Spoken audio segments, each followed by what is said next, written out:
ब्रह्मा के मौन भंग से यज्ञ की हानि।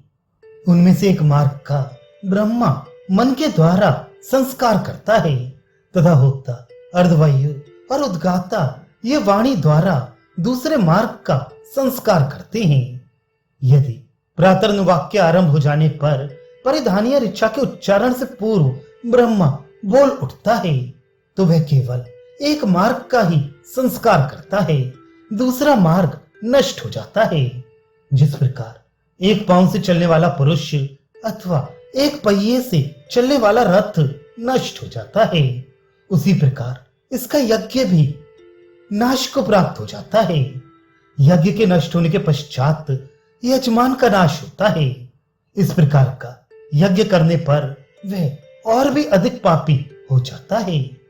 उन दोनों मार्गों में से किसी एक का ब्रह्मा नामक ऋत्विक विवेक ज्ञान युक्त चित्त द्वारा संस्कार करता है तथा होता अर्धवायु और उद्गाता ये तीनों ऋत्विक भी दूसरे वाक नामक मार्ग का वाणी के द्वारा ही संस्कार करते हैं।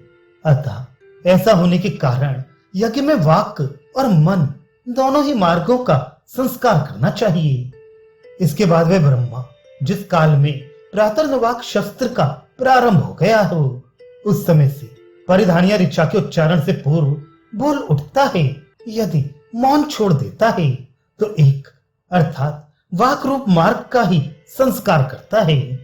इस प्रकार ब्रह्मा द्वारा संस्कार शून्य हुआ एक मन रूप मार्ग विनष्ट अर्थात छिद्र युक्त हो जाता है तथा वे यज्ञ एकमात्र वाकवर्तनी से ही रहने में असमर्थ होने के कारण नष्ट हो जाता है।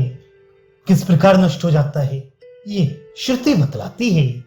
जिस प्रकार मार्ग में एक पांव से चलने वाला मनुष्य गिर जाता है अथवा एक पहिए से चलने वाला रथ नाश को प्राप्त होता है, उसी प्रकार कुत्सित ब्रह्मा के द्वारा इस यजमान का यज्ञ नष्ट हो जाता है।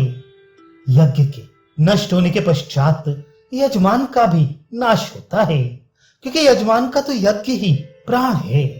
इसलिए यज्ञ के नाश होने पर उसका नाश होना उचित ही है।